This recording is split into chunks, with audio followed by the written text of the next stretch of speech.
சினிமாவில் நடிக்கிறோம் அப்படிங்கிறதுக்காக எல்லோரும் உயர்வானவர்கள், உத்தமமானவர்கள், புண்ணியவான், நாங்கெல்லாம் தான் நீதிபதிக்கு நிகரானவர்கள் அப்படின்னு நினைச்சுக்கிட்டுலாம் பேசிக்கிட்டு இருக்கீங்க.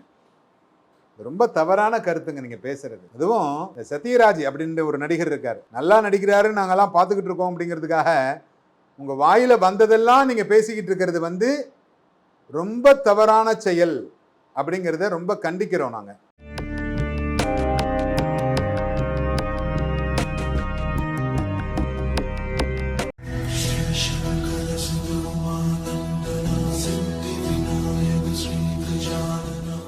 பரசுராம பரசுராம ஜமதக்னி ராமா பரசுராமா பரசுராமா ரேணுகா ராமா.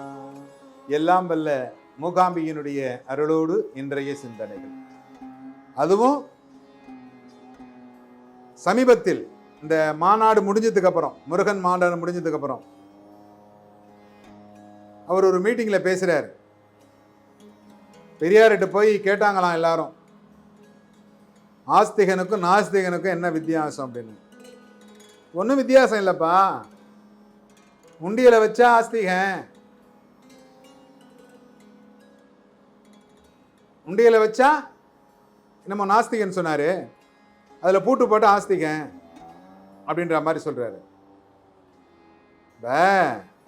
நாங்கள் உண்டியலை வைக்கிறோம், பூட்டு போடுறோம், எல்லாம் வாஸ்தவம் தாங்க, ஒத்துக்கிறோம், நாங்கள் இல்லைன்னு சொல்லலை.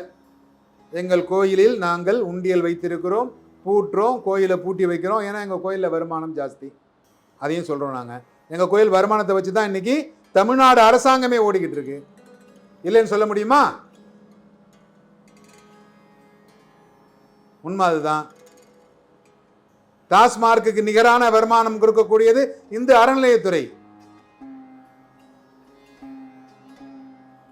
அதுவும் உண்மை. நீங்க பள்ளிவாசலுக்கு போங்க, சர்ச்சுக்கு போங்க, சர்ச்சில் போய் நீங்க மாட்டு உட்காந்து போய் எல்லா நாளும் ப்ரே பண்ண முடியாது. போனீங்கன்னா அவங்க கேட்பார் பாதிரியார், நீங்க என்ன ஊர்ல இருந்து வந்திருக்கீங்க, எந்த சபையை சார்ந்தவர், நீங்க எந்த சபையில இருக்கிறீங்க, அந்த அதுக்குள்ளாரியே பிரிவு இருக்கு. ஒரு ஊருக்குள்ளாரியே 4 சர்ச் இருக்குன்னா 4 சர்ச்சின்னு 4 சபை இருக்கு. அந்த 4 சபையிலையும் நீங்க போய் இந்த சபையில இருக்கிறவங்க அந்த சபையில போய் ப்ரே பண்ண முடியாது.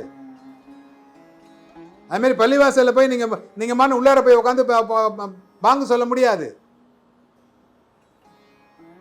அந்த ஊர்ல இருக்கிறவங்க மட்டும்தான் போக முடியும். புதுசா வெளியூர்ல இருந்து வந்தாங்கன்னா, நீ எந்த ஊர்ல இருந்து வந்திருக்க, ஏன் வந்திருக்க, என்ன விஷயம் அப்படின்னு கேட்பாங்க. அவங்க அறிமுகப்படுத்தி வச்சாதான் அந்த பள்ளிவாசல்ல போய் நீங்க தொழுகை நடத்தலாம். சாதாரணமா தொழுகை நடத்துறதுக்கு நிறைய பள்ளிவாசல்லாம் இருக்குன்னு நீங்க சொல்லலாம், அதெல்லாம் மசூதி இல்லை. மவுண்ட் ரோடு கூட ஒரு மசூதி இருக்கு, அதுல தொழுகை நடத்துறது இல்லை, புரியுதுங்களா? பப்ளிக்ல தொழுகை நடத்துவாங்க, வெள்ளிக்கிழமை தொழுகை நடத்துவாங்க. இதெல்லாம் தொழுகை நடத்துறதுக்கு வெளியூர்லேருந்து வந்தவங்க தொழுகை நடத்துறதுக்காகவே சில இடங்கள் அவங்க ஏற்பாடு பண்ணி வச்சிருக்கிறாங்க, அதெல்லாம் இருக்கு. ஆனா ரெகுலரா தொழுகை நடத்துவதற்கும், பள்ளிவாசல்ல போய் தொழுகை நடத்துறதுக்கும், சர்ச்சில் போய் ப்ரே பண்றதுக்கும் அந்த சர்ச்சில் உரிமை உள்ளவர்கள் மட்டுமே தான் போக முடியும். புதுசா போய் சத்யராஜ் போய் உள்ளார உட்காந்து தொழுகை நடத்த முடியுமா? போயிடுவாரா? ஆனா இந்துக்கள் கோயில் அப்படி இல்லை, நல்லா தெரிஞ்சுங்க. நாளைக்கு சத்யராஜே போய் திருக்குடியில போய் நின்று எனக்கு 60ஆம் கல்யாணம் பண்ணுவீங்கன்னா பண்ணி வைப்பாங்க. இப்போ உங்களை மாதிரி ஆள்லாம் வரும்போது நாங்கள் பூட்டு போடாம திறந்தா வைக்க முடியும்? சொல்லுங்க. எல்லோரும் வந்து செல்லுகின்ற இடம் இந்து மத கடவுள் வழிபாடு, எல்லோரையும் அரவணைக்கக்கூடிய இடம் இந்து மத வழிபாடு. இந்த உலகத்தில் பிறந்து விட்டாலே அவன் இந்து மதமாகத்தான் இருப்பான் அப்படின்னு சொல்லக்கூடியது இந்து மதம். இந்து மதத்தை போல் ஒரு புனிதமான மதம் உலகத்தில் வேறில்லை என்று சொல்லியிருக்கிறார்கள். அப்படிப்பட்ட இந்து மதத்தை கேவலமாக பேசுகின்ற நீங்கள், இதை விட கொடுமை என்னன்னா, இந்த பேசுற போது நீங்க உட்காந்து கேட்டுட்டு இருக்காங்க பாத்தீங்களா இந்துக்கள், அவங்க எந்திரிச்சு போயிடணும். இவர் பேச மைக்க பிடிச்சாலே எந்திரிச்சு போயிடணுங்க. நீங்களா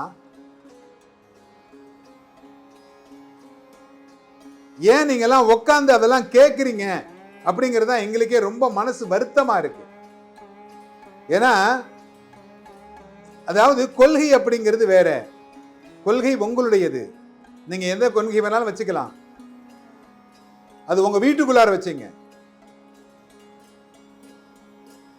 சினிமாவில் நடிச்சிட்டோம் அப்படிங்கிறதுக்காக நீங்க சொல்றதெல்லாம் கேட்கணும் மக்கள் அப்படின்னு நினைச்சீங்கன்னா அது பயங்கர முட்டாள்தனம். இதை தயவு செய்து பொது மேடைகளில் இனிமேல் இவர் பேசாமல் இருப்பார் என்று எதிர்பார்க்கிறோம். எல்லோரும் இன்புற்றிருக்க சுவாமிநாத சுவாமியை பிரார்த்தனை செய்கிறேன்.